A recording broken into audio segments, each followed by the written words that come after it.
Hello everybody. तो हम लोग अब करेंगे मीडियन और first category is for individual observations. Median for individual observations, जैसा हमने मीन में किया कि अगर ऑब्जर्वेशंस अलग अलग हो तो मीन कैसे फाइंड करते हैं, तो नाउ कमिंग टू मीडियन कैसे फाइंड करते हैं। तो इसके लिए करना क्या है, आपको एक सिस्टम फॉलो करना है, एक मेथड फॉलो करना है। पहला काम ये करना है कि जो ऑब्जर्वेशंस गिवन है हर हालत में ये करना है, इसके बिना अगर आप सम बनाओगे तो your solution will be wrong.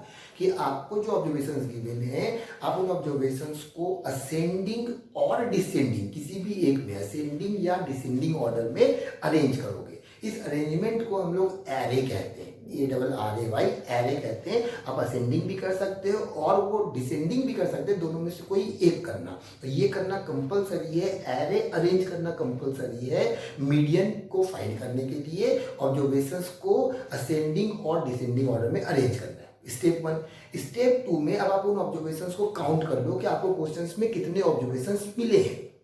Count कर लो how many observations are there. जब काउंट किया तो वहां पे दो केस बन सकते हैं।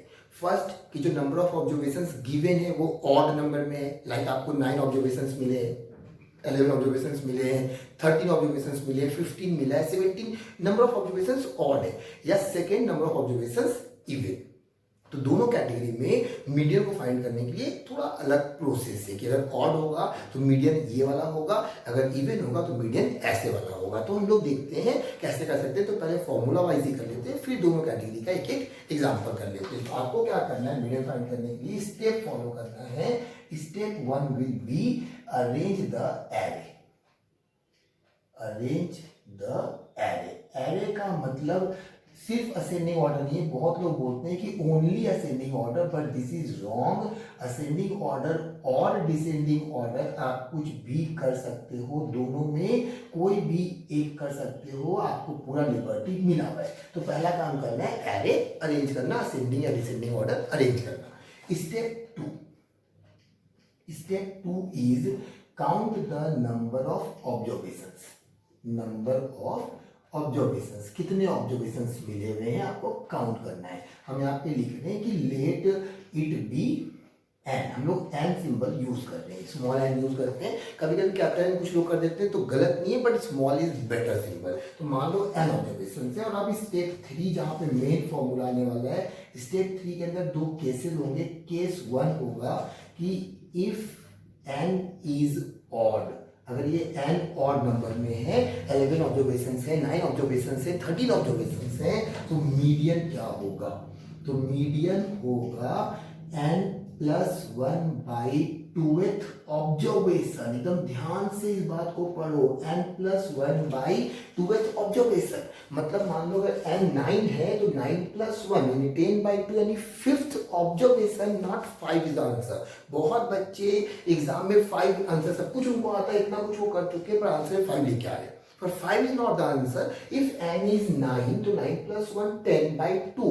Fifth observation is the answer. Fifth observation कहाँ मिलेगा? तो जो स्टेप 1 में एरे अरेंज की हो ना, उसमें बिगिनिंग से काउंट करना, first, second, third, fourth, fifth. तो फिफ्थ में जो भी नंबर है, जैसा भी नंबर है, वही नंबर मीडियन होगा, वही आंसर होगा। अब आप देखो मीडियन वर्ड का एक्चुअल मतलब क्या है। मीडियन वर्ड का एक्चुअल मतलब है the value at the mid position. अगर आपको 9 ऑब्जर्वेशंस गिवन है तो उसमें जो मिड पोजीशन है, उस पोजीशन पे जो नंबर है, जो वैल्यू है, उसको मीडियन कहते हैं। तो आप असेंडिंग ऑर्डर करोगे या डिसेंडिंग ऑर्डर करोगे, मिड पोजीशन दोनों तरफ से सेम जगह पे आता है, इसलिए वो मिड पोजीशन है। मतलब बिगिनिंग से गिनो या एंड से गिनो, वो मिड इसलिए क्योंकि वो दोनों तरफ से सेम इक्वी डिस्टिंक्ट है। इसलिए मैंने कहा असेंडिंग या डिसेंडिंग कोई भी ऑर्डर कर सकते हो। So value at the mid position. तो अगर 5 आता है इसको सॉल्व करने पे, तो 5 is not the answer, fifth observation is the answer. And fifth observation array में देखना कौन है, फर्स्ट से काउंट करना, first, second, third, fourth, fifth, और जो वैल्यू आएगा वो यहाँ लिख देना।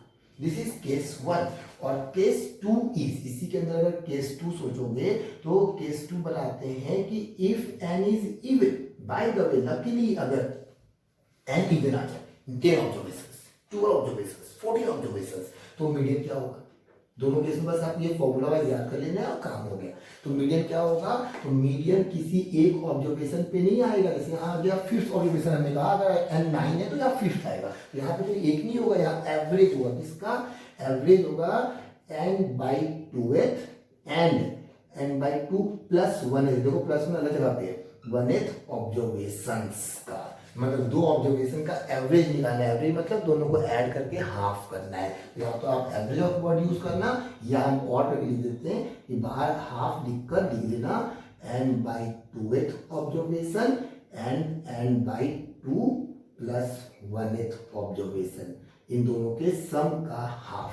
अब n बाई टू एथ मतलब क्या वो भी समझ लो कि मान लो n अगर 10 है तो यहाँ 10 बाई टू यानी फिफ्थ ऑब्जर्वेशन, तो डेफिनेटली ये सिक्स्थ है। देखो ये प्लस वन क्या है, इसको याद रखने का बेस्ट मेथड यही है कि इवन वाले में पहले हाफ करते हैं और सेकंड में उसमें वन मोर कर देते हैं, n बाई टू फिर n बाई टू में प्लस वन मतलब वन मोर, तो ये है फिफ्थ ये है सिक्स्थ। तो ऊपर एरे देखना, फिफ्थ कौन है सिक्स्थ कौन है, दोनों ऑब्जर्वेशन लेना, दोनों को ऐड करना, ऐसे मतलब यहाँ पे एंड नहीं होगा प्लस हुआ, ऐड करना और हाफ कर देना। एवरेज निकालने का मतलब होता है सम करके हाफ करना, तो सम कर देना हाफ कर देना, you can get the median.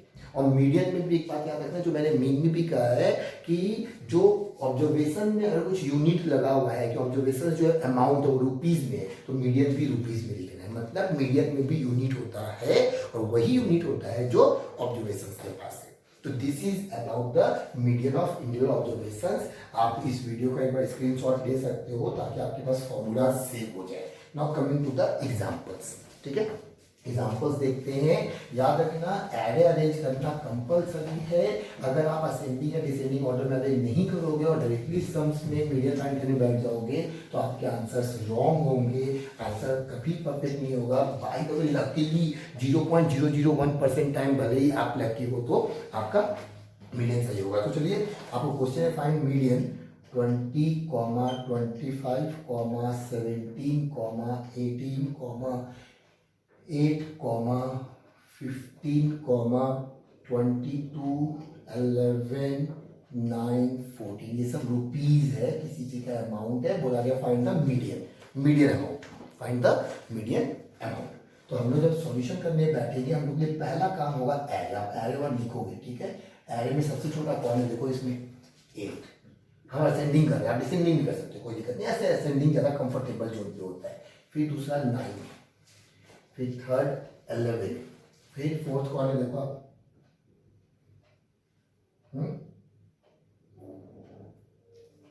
देखो 14, 15 के बाद 18 के बाद 17, उधर भी कर सकते थे, चलो उधर ही कर लेते हैं। 17 पहले होगा ना, 17 पहले, 18 बाद में असेंडिंग ऑर्डर कर देना, 17, 18, देन 18 के बाद 20, फिर 22, फिर 25। ये करने का पता क्या करना, क्वेश्चन से नंबर ऑफ ऑब्जर्वेशंस काउंट कर लेना, 1 2 3 4 5 6 7 8 9 10, 1 2 3 4 5 6 7 8 9 10। अगर तुम्हें सेम आ जाए ना तो समझना कि मेरा हर ऑब्जर्वेशन हो चुका है, मैंने एक भी छोड़ा नहीं। ये क्रॉस चेक जरूर करना चाहिए, क्योंकि कभी कभी ऐसा होता है कुछ बच्चों से यहाँ पे ऑब्जर्वेशन छूट जाता है, ऊपर 10 है नीचे 9 आया है, तो काउंट जरूर करना दोनों में, इसमें भी काउंट करना इसमें भी काउंट करना। ये क्रॉस चेक बहुत जरूरी है कि कहीं कोई छूट ना जाए। अब ये काउंट होने से डबल फायदा हो गया, काउंट तो करना भी था, तो एन इज 10 मतलब सिंस एन इज इवन, जैसे मैं लिख रहा हूँ ऐसे आपको फेयर में लिखना होता है। अगर एन इवन है therefore median is equal to, और मीडियन का फॉर्मूला होता है 1/2 n/2th plus n/2 plus 1th observations. अब पुट करो 1/2 n/2th यानी कि 10/2 यानी fifth observation plus sixth observation, fifth और सिक्स्थ का सम का हाफ, तो 1/2 फिफ्थ कहाँ है, ऊपर यहाँ एरे में 1 2 3 4 5 यानी 15, और इसी के ठीक बाद में 6 17, दोनों के सम का हाफ।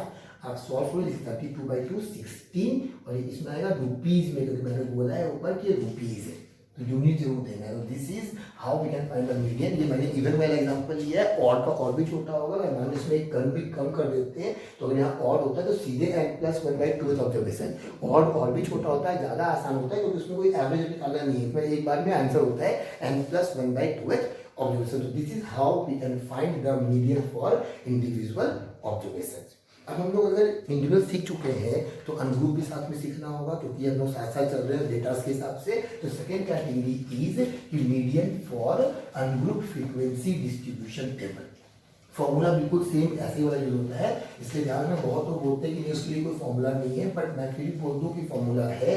और आपके जो गॉड फादर बुक में मानते हैं मैथ्स में किसी भी लेवल पे जाकर, वो एनसीईआरटी बुक होता है, और एनसीईआरटी ने फॉर्मूला को जस्टिफाई किया है कि नहीं फॉर्मूला यूज करना है, जो इंडिविजुअल में है वही अनग्रुप्ड फ्रीक्वेंसी डिस्ट्रीब्यूशन टेबल में भी होना है। तो अनग्रुप्ड फ्रीक्वेंसी डिस्ट्रीब्यूशन टेबल का मीडियन कैसे फाइंड होता है, एकदम ध्यान से देखो। हम सीधे एक टेबल ले लेते हैं और उसमें 2 कॉलम, अभी आप मीन सीख रहे हो, सीखे इसके पहले तो आपको पता है कि अनग्रुप्ड वाले में आपको 2 कॉलम मिलेगा और आपको दोनों कॉलम मिलाकर कहा जाएगा कि हम मीडियन फाइंड कीजिए। तो हम लोग सीधे सीधे एक कॉलम ले रहे हैं और मीडियन फाइंड करने की कोशिश कर रहे हैं। ऑब्जर्वेशंस का नाम xi रखते हैं और फ्रीक्वेंसी का fi1, ऑब्जर्वेशन को 1 2 3 4 5 ले लेते हैं। हम लोगों को एग्जाम्पल समझना है, तरीका सीखना है, हर बात जो हम बोलेंगे वो समझना है। चलो 6 तक लेंगे, ठीक है। और फ्रीक्वेंसीज के नाम पे मान लो 8 10 11 9 12 5, ठीक है। ये है टेबल जिसके लिए मीडियन फाइंड करना है, ungrouped frequency table find the median. तो अब आप एकदम ध्यान से सुनो, बारीकी से हर बात को समझना कि जब भी आपको अनग्रुप्ड टेबल मिलेगा फाइंड द मीडियन, तो फर्स्ट काम देखना है, जो फर्स्ट स्टेप चेक करना है वो है जो ऑब्जर्वेशंस है, this should be ascending order और डिसेंडिंग ऑर्डर। असेंडिंग हम लोग कंफर्टेबल जोन में होते हैं तो असेंडिंग दिखना चाहिए। तो असेंडिंग ऑर्डर में है कि नहीं, देखो इसको 1 2 3 4 5 बिल्कुल परफेक्ट है, असेंडिंग में है। अगर ये असेंडिंग में नहीं होता बाय द वे कि 1 है फिर 5 है फिर 4 है फिर 2 है फिर 6 है फिर 3 है, अगर ऐसा होता है हैज़र्ड होता, असेंडिंग या डिसेंडिंग ऑर्डर में नहीं होता, तो आपको ऑब्जर्वेशंस को असेंडिंग ऑर्डर में अरेंज करना है। एकदम याद कर लो, जनरली बुक के क्वेश्चंस में असेंडिंग ऑर्डर मिल जाता है, इसलिए ये वो स्टेप है जो बच्चों के दिमाग से निकल जाता है, क्योंकि generally most of the questions जो आपके बुक्स में होते हैं वो ऑलरेडी असेंडिंग ऑर्डर में होते हैं। पर एग्जाम में टीचर्स क्या करते हैं, उनको पता है कि बच्चा तो भूल जाता है, तो वो एग्जाम में क्या करते हैं, जानबूझ के उल्टा पुल्टा करके दे देते हैं। अब बच्चा तो भूल चुका है, उसको समझ ही नहीं पा रहा, और वो क्या किया है, असेंडिंग ऑर्डर में अरेंज किए बिना आगे बढ़ गया और उसका आंसर रॉन्ग हो गया, उसको पूरा 0 मिल गया। तो ये बात आपको याद रखना है कि अनग्रुप्ड टेबल में भी observations should be in ascending order. तो अब बोलोगे कि अगर असेंडिंग ऑर्डर में अरेंज किया, मान लो अरेंज किया या ये ऑर्डर में नहीं था, तो फ्रीक्वेंसी कैसे अरेंज करना है? तो फ्रीक्वेंसी को कोई ऑर्डर में अरेंज नहीं करना है, फ्रीक्वेंसी को असेंडिंग डिसेंडिंग ऑर्डर नहीं होता, फ्रीक्वेंसी अपना अपना होता है। तो मान लो कि आपके पास क्वेश्चन ऐसा होता कि चलो एग्जाम्पल देते हैं कि यहाँ 2 होता, यहाँ पे उसका फ्रीक्वेंसी 10 है और यहाँ 3 होता और यहाँ फ्रीक्वेंसी 11, आप देख रहे हैं ये तो उल्टा लग रहा है, ये तो असेंडिंग ऑर्डर नहीं है। तो आप अरेंज किया, आप 2 को ऊपर करोगे, है ना, असेंडिंग के हिसाब से। जब 2 ऊपर जाएगा तो उसका अपना रिस्पेक्टिव फ्रीक्वेंसी भी 2 के साथ ऊपर चला जाएगा, मतलब 2 का फ्रीक्वेंसी सामने 10 आ जाएगा और फिर 3 नीचे अपना, मतलब सिर्फ ऑब्जर्वेशन को अरेंज करना है और ऑब्जर्वेशन जहां भी शिफ्ट होगा अपना फ्रीक्वेंसी अपने साथ लेके जाएगा और सामने वही फ्रीक्वेंसी लिखेंगे जो उसका अपना है। फ्रीक्वेंसीज को अरेंज मत कर दीजिएगा कि ऑब्जर्वेशन अरेंज किया फ्रीक्वेंसी अरेंज कर दिया असेंडिंग, नहीं, ऑब्जर्वेशन अरेंज करना है, फ्रीक्वेंसी अपना करस्पॉन्डिंग होता है, अपना रिस्पेक्टिव भी होता है, ये वो साथ साथ चलता है। ये पहला बात एकदम याद रखना है। जनरली बुक के टर्म्स में ये अरेंज होता है, इसलिए हम लोग भूल जाते हैं और बाद में अरेंज करना याद नहीं रहता, तो आपको याद रखना। फर्स्ट हो गया। सेकेंड, अब इसमें एक नया कॉलम बनाना है, एक नया कॉलम। ये कॉलम का नाम आप ग्रुप फ्रीक्वेंसी में आपको हम अपने प्रीवियस वीडियोस में बता चुके हैं, नाम है CF। नया कॉलम बनाना CF यानी कि क्यूमुलेटिव फ्रीक्वेंसी। CF का फुल फॉर्म क्या है? Cumulative frequency.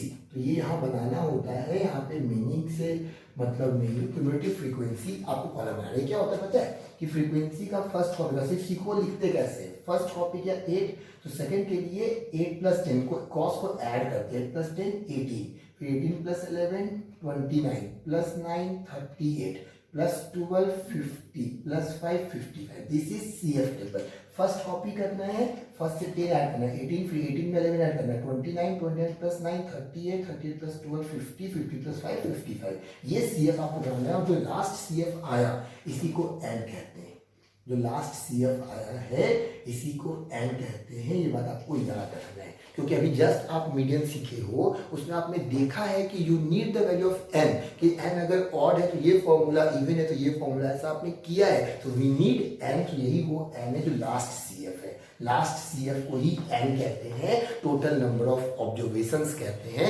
Last CF. और ये सीएफ पता है जिससे इक्वल होता है, ये एक्चुअली यहाँ पे सिग्मा एफ आई करके देख लो, ये सेम आएगा, इसलिए सम है ना, देखो बिल्कुल आप चेक करो, 8 है तो 8 18 ऐड हुआ, मतलब दोनों ऐड हो गए 18 आ गया, फिर तीनों ऐड हो गए 29 आ गया, फिर चारों ऐड हो गए 38 आ गया, फिर पांचों ऐड हो गए 50 आ गया, फिर 6 ऐड हो गए 55, मतलब सिग्मा एफ आई ही होता है। हम सिग्मा एफ आई मैंने लिखा है, आपके लिए जरूरी नहीं है, आपके लिए लिखना कभी जरूरी नहीं, आप लास्ट वाले सीएफ को ही एन बोलोगे।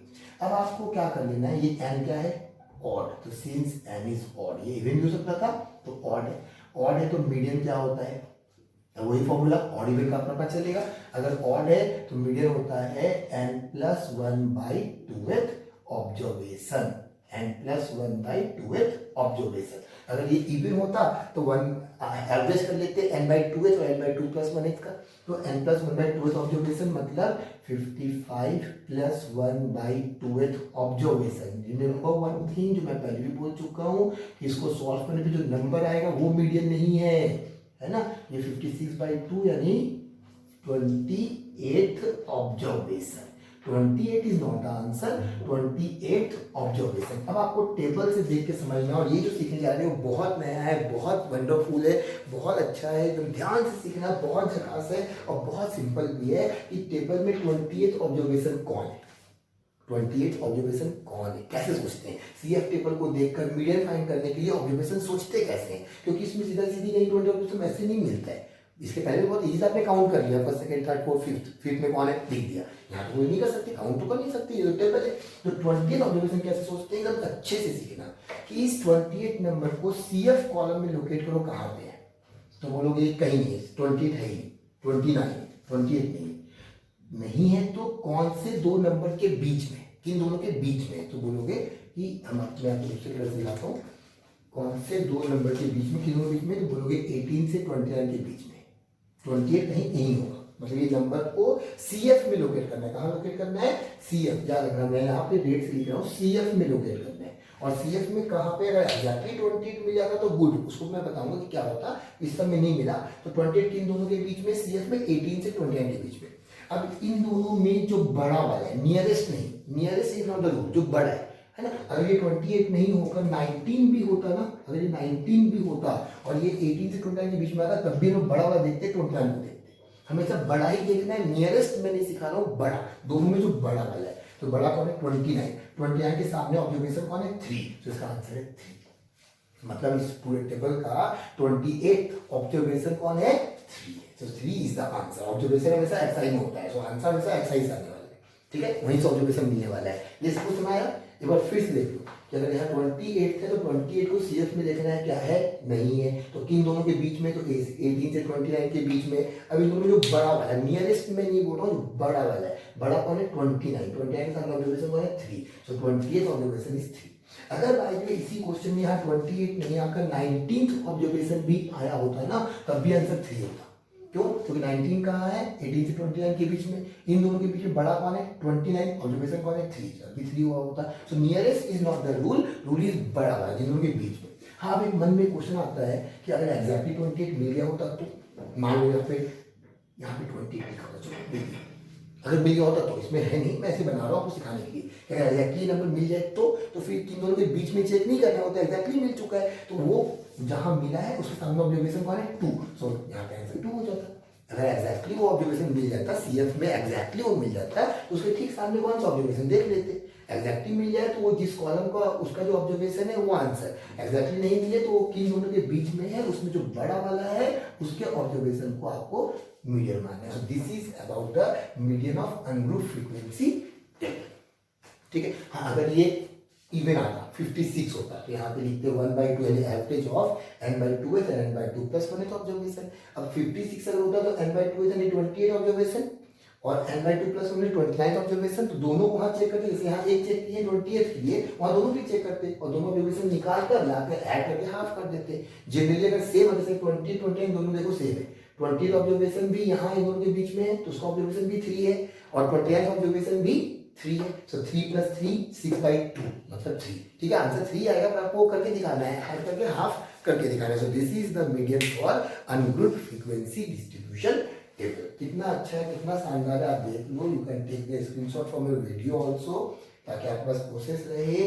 तो हम लोगों ने मीडियन कंप्लीट कर लिया for individual observations and ungroup frequency table. Group के लिए हम लोग नेक्स्ट क्लास या वीडियो में बात करेंगे। Bye bye. लास्ट और third, central tendency for the statistics बोल सकते हो, फॉर द गिवन डेटा बोल सकते हो, and the central tendency is mode.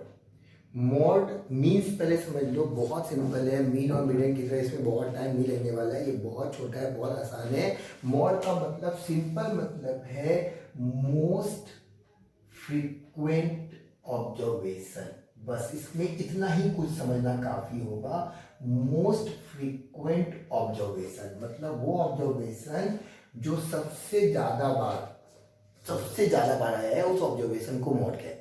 जो सबसे ज्यादा बार आया है वो मोड है ना। तो ये हम लोग देखो, हम ध्यान से आप क्या लिखा है मैंने कि individual as well as ungroup frequency table दोनों को साथ में पढ़ लेते हैं, एक ही तरीका है। क्योंकि अगर इंडिविजुअल ऑब्जर्वेशंस भी मिलेगा ना, तो हम लोग उनको अनग्रुप फ्रीक्वेंसी टेबल में कन्वर्ट कर लेंगे, और तब मोड दोनों में सेम मेथड से देख कर लिखना है। कोई समझो बड़ा सा प्रोसेस नहीं मिलने वाला है। मैं आपको दिखाता हूँ। जैसे मान लो मैंने दिया 2 5 7 8 अगेन 5 3 2 4 7 4 3 8 4 6 2 4 3 7 4। ये डेटा मिल गया। अब question find the mode. Mode find कीजिए इसका। मोड मतलब वो ऑब्जर्वेशन बताओ देख करके जो सबसे ज्यादा बड़ा है। तो अब ऐसे तो आप काउंट कर लोगे देख के, तो ठीक ही है, कोई बात नहीं है। लेकिन ऐसे तो एग्जाम में आपको तो प्रोसेस सीखना होगा कैसे हुआ। तो बहुत सारे मेथड है, लोग बहुत सारा चीज सिखाते हैं। कुछ लोग इसको ऐसे सिखाते हैं, मैं वो बता देता हूँ कि आप इसको एरे में अरेंज करो। तो सबसे छोटा 2 है, लेकिन जितना बार 2 है सबको लिख दो। तो 2 2 2 3 बार है, तीनों साथ में लिख दिए, ठीक है। फिर 3 है तो 3 लिख दिया, 3 है 3 3 3, ये भी 3 बार है तो 3 3 लिख दिया। फिर 4 लिखा, 1 2 3 4 5, तो 4 4 4 4 4 लिख दिया। फिर 5 लिख गया तो 1 2 2 1, तो 5 लिख दिया। फिर 6 लिखा, 6 एक बार दिख रहा है तो 6 लिख दिया। फिर 7 1 2 3, तो 3 टाइम्स 7 लिख दिया। फिर 8 1 2, फिर 8 लिख दिया। काउंट कर लेना, जैसे मैंने मीडियम में बताया था, काउंट जरूर करना कि वाक्य मैंने कुछ छोड़ा तो नहीं है। तो 1 2 3 4 5 6 7 8 9 10 11 12 13 14 15 16 17 18 19, 1 2 3 4 5 6 7 8 9 10 11 12 13 14 15 16 17 18 19। परफेक्ट एरे हो गया। अब दिख रहा है 2 3 बार है, 3 भी 3 बार है, लेकिन 4 5 बार है। 5 2 टाइम्स है, 6 एक ही है, 7 3 है, 8 2। सबसे अधिक बार कौन है? 4। ये नहीं बोला 5 टाइम्स है वो। सबसे अधिक बार कौन है? 4। तो मोड इज 4। तो कुछ लोग बोलते हैं ऐसे कर लो सीधे कि मोड काउंट करके लिख देना और मोड कौन होगा? सीधे 4। आप देख सकते हो कोई खास मेथड नहीं, ये भी सही है, परफेक्ट है। इंडिविजुअल ऑब्जर्वेशन के लिए ऐसा भी कर सकते हैं। पर फिर भी मैं कहता हूँ कि इससे अच्छा ये होगा कि चलो काम इतना ही करना है, काम में कमी नहीं है या कुछ अधिक नहीं करना है, लेकिन इसको अनग्रुप टेबल में कन्वर्ट कर लो। ज़्यादा कन्वीनियंट और नहीं होता है कि ज़्यादा अच्छा आंसर, ज़्यादा अच्छा सॉल्यूशन लगेगा, ज़्यादा कन्विंसिंग लगेगा। तो हम लोग क्या करते हैं कि इसी चीज़ को टेबल में कन्वर्ट कर रहे हैं ऐसे। याद रखना, मोड के लिए अलग से भी कोई मेथड नहीं है। टेबल के बाद भी काम इतना ही करना है। एक को ऑब्जर्वेशन बोलते हैं, एक को फ्रीक्वेंसी बोलते हैं। जैसे 2 कितनी बार है तो 2 3 टाइम्स है, ठीक है, काउंट करके लिख देना है। 3 कितनी बार है, 3 भी 3 टाइम्स है। 4 कितनी बार है, 5 टाइम्स। ये ज़्यादा अच्छा मेथड कहलाता है। चीज़ उतना ही है, कमी कहीं नहीं है या अधिक नहीं है। 5 कितनी बार है, 2 टाइम्स है। 6 कितनी बार है, एक ही बार है। 7 कितनी बार है, 3 बार है। और 8 कितनी बार है, तो 2 बार है। ये करने के बाद अब क्या है कि यहाँ साफ साफ दिख रहा है क्या है कि आप ऐसे जो आपने काउंट करके बता दिया, तो आप देखोगे मैक्सिमम फ्रीक्वेंसी किसके पास है, 4। मोस्ट फ्रीक्वेंट ऑब्जर्वेशन मतलब कि जिसका फ्रीक्वेंसी सबसे ज्यादा है, किसका है, 4 का। सो मोड इज 4। ये ज्यादा अच्छा मेथड कहलाता है rather than this। और जैसे ये सीखे तो अब अनग्रुप टेबल भी सीखे, क्योंकि अनग्रुप टेबल ही है। दिस इज अनग्रुप टेबल ना, कि आपके पास ऑब्जर्वेशन है, फ्रीक्वेंसी आप देख के लिख दिए। हाईएस्ट फ्रीक्वेंसी किसका है, 5।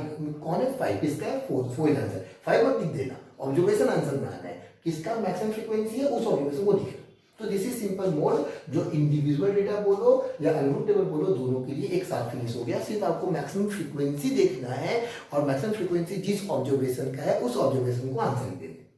बट यहाँ पे स्टूडेंट्स के मन में क्वेश्चन होता है जो कि जनरली प्रैक्टिकली आज तक एग्जाम में ऐसा नहीं हुआ है, पर उनके मन में होता है कि अगर बाय द वे ये मैक्सिमम फ्रीक्वेंसी किसी एक का नहीं होता, मान लो 4 का भी फ्रीक्वेंसी 3 ही होता, मान लो एक बार के लिख लिए, तो 3 तो 2 का भी है, 3 का भी है, 4 का भी है, 7 का भी है, तब फिर मोड किसको लिखेंगे? अगर मोस्ट फ्रीक्वेंट ऑब्जर्वेशन कोई एक ना मिले, मैक्सिमम फ्रीक्वेंसी 2 में, 3 में, 4 में मिल जाए, तो फिर मोड कौन बनेगा? अगर एक में मिला तो गुड, जैसे मैंने 4 लिखा था, फ्रीक्वेंसी 5 था तो ठीक था। लेकिन अब अगर इस टेबल का मोड निकालना है तो कैसे करेंगे? ये बच्चों के मन में, जनरली स्टूडेंट्स के मन में क्वेश्चन होता है। ऐसा प्रैक्टिकली एग्जाम में आज तक आया नहीं है, बट बच्चों के मन में होता है, तो उनके लिए आंसर चाहिए। तो क्या करना होगा? अगर ऐसा आ जाए, आज तक आया नहीं है, अगर ऐसा आ जाए तो समझना एक बड़ा सम आ गया है, एक लंबा सम आ गया है। ठीक है, क्या करना होगा? ध्यान सुनिए, वहां मैंने एक बार एग्जाम्पल ये 3 लिखा है, तो क्या करना होगा कि मोड के लिए फिर मोस्ट फ्रीक्वेंट ऑब्जर्वेशन का टेक्निक जो खत्म हो गया, फिर मोड का वो जो डेफिनेशन है वो काम नहीं आएगा। फिर क्या करना है कि आपको इस गिवन टेबल का find mean and median, mean और मीडियन दोनों फाइंड करना है, जो मैं पहले बता चुका हूं अपने प्रीवियस वीडियोस में। मीन और मीडियन इस टेबल का फाइंड कर लेना है, टेबल का करो या इंडिविजुअल ऑब्जर्वेशन जैसा भी है, आपको मीन मीडियन फाइंड करना है। And then we have a relation between mean median mode. आप इसको याद करोगे और इस रिलेशन को यूज करोगे और मोड फाइंड करोगे। इसको हम स्टैट्स में एम्पिरिकल फॉर्मूला कहते हैं। Empirical formula, mode equals 3 median -2 mean. अगर आपको मोस्ट फ्रीक्वेंट ऑब्जर्वेशन सिंगल नहीं मिले, एक से अधिक ऑब्जर्वेशन के पास मैक्सिमम फ्रीक्वेंसी मिले, तो आप डायरेक्टली मोड नहीं फाइंड कर सकोगे। आपको उस टेबल का मीन फाइंड करना है, मीडियन फाइंड करना है, और दोनों वैल्यू मिला के यहाँ पुट कर देना है। इसको याद कर लेना है। ये स्टैट्स का बहुत इंपॉर्टेंट फॉर्मूला है, एग्जाम में ऐसे भी अलग से पूछा जाता है कि give relation between mean median mode या write the empirical formula. So mode equals 3 median -2 mean. इसमें आप ये मीन मीडियन पुट कर देना, you can get the mode. ठीक है, डेसिमल्स में आएगा, फ्रैक्शंस में आएगा, कोई दिक्कत नहीं है। मीडियन और मोड का आंसर या मीन का आंसर डेसिमल्स फ्रैक्शंस में आ सकता है, कोई प्रॉब्लम नहीं है। सो अगर मैक्सिमम फ्रीक्वेंसी किसी एक का ना मिले तो फिर वो बड़ा सम है, मीन फाइंड करना, मीडियन फाइंड करना और जाकर यहाँ पे पुट करना, you can get the mode. ये एक सिंपल बात है, बट ये जनरली आज तक एग्जाम में देखा नहीं गया है। सीधा सीधी मोस्ट फ्रीक्वेंट ऑब्जर्वेशन मिल जाता है और हम लोग मोड बोल देते हैं। हाँ, एक बात और बच्चों के फिर मन में क्वेश्चन होता है ये पढ़ने के बाद कि अगर मोस्ट फ्रीक्वेंट ऑब्जर्वेशन मिल भी गया है, फिर भी कहा है मेरे को, मैंने मोड फाइंड करना है इस मेथड से, तो क्या कर सकते हैं? तो आंसर है नो, फिर नहीं कर सकते, फिर नहीं करना, कुछ चेंज होगा आंसर। जैसे इसका भी आंसर 4 है, मोस्ट फ्रीक्वेंसी 5 है, 4 इसका आंसर है। पर अगर 3 मीडियन -2 में से निकालोगे तो कुछ बदल जाएगा, सो वो सेटिस्फैक्ट्री नहीं कहलाता है। इसलिए मोस्ट फ्रीक्वेंट ही प्रायोरिटी पे है। अगर मोस्ट फ्रीक्वेंट ना मिले तो ये ऑप्शन में है, अगर मोस्ट फ्रीक्वेंट मिलेगा तो फिर ये ऑप्शन में नहीं है। फिर आप अपना मोड मोस्ट फ्रीक्वेंट ऑब्जर्वेशंस के हिसाब से ही करना। So this is about the mode of individual observations as well as ungroup frequency table. Okay, bye bye. Take